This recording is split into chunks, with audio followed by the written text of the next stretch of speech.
We've used many different types of data in this course: ints, doubles, character arrays, and even pointers. And we've always differentiated between the data, the values, and functions, the C code that executes. But we don't need to. Functions can also be treated as data. We can pass functions as arguments or use them in structures. To do this, we'll need function pointers. First, let's find a motivating example. Here is some code we can use to explore the runtime of various sorting functions.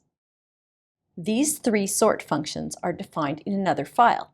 Each of them takes an integer pointer, the array to be sorted, and an integer, the size of the array being sorted. We have two helper functions that verify that the sort worked correctly and that initialize an array to be sorted. And we have a function that times the sort. The code relies on calls to clock.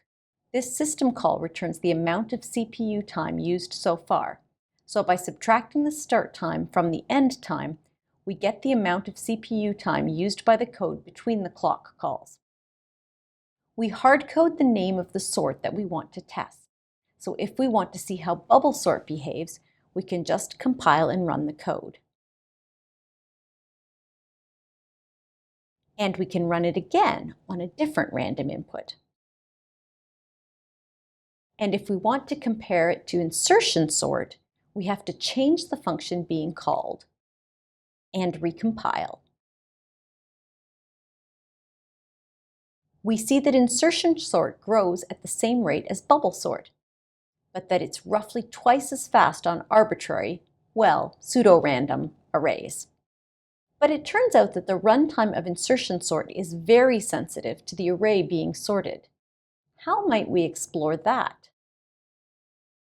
Let's run insertion sort on an array that is sorted in reverse order. The largest items are at the front and the smallest are at the back. We have to call a different function to initialize the array. And we see that now insertion sort runs twice as slow, as if it were bubble sort. If you know how to implement these sorts, you can probably guess why. Take a second to think about it. And now we have the context we need to explore function pointers. The problem is that I have to change the code every time I want to explore a different sort, or different initialization of the array to be sorted. The key is this. Both of the initialization functions have the same signature. That is, they have the same return type and take the same number and type of arguments. So that means that they have the same type. What is the type of a function? Well, our function returns a void and takes an integer pointer and an int. That's its type. The name doesn't really matter. Like any other variable, it's just a name we use to refer to a value. In this case, the value is a function. So how do we declare a variable of type pointer to a function? We have to give it a name, and since it is of type pointer to a function, the name is always preceded by a star.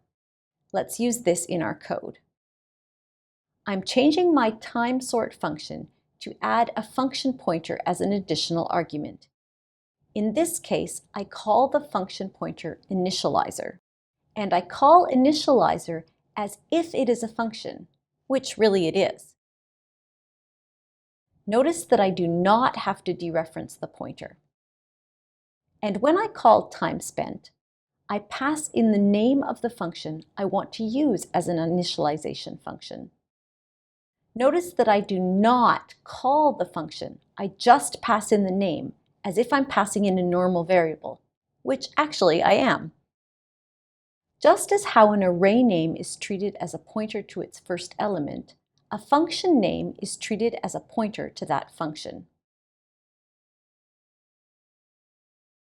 And now we see the code runs as we expect. The values are very similar to the last time we ran insertion sort on a reverse sorted array. So let's review. We wanted to change how the array was initialized by changing how we called time sort. not by changing the initializer function within timesort itself. So we changed the prototype of timesort and passed the name of a function into it. And inside timesort, we call the function that is passed to us using the parameter name we defined. Let's do that again, but this time, let's change which sort we want to test. All our sorting functions have the same type. Can you see what type it is? So we add an argument to our timesort code and call it on both a sorting function and an initializer. Inside timesort, we call the sort function that was passed to us instead of a hard-coded sort function. Done. Function pointers are no more difficult than any other type you've seen. They just have the address of a function as data instead of an integer or string. But you might be grumbling because we haven't actually gained anything. I still have to change this line of code and recompile every time I want to change which sort I'm executing or how I want to initialize the array. We'll change that in the next video.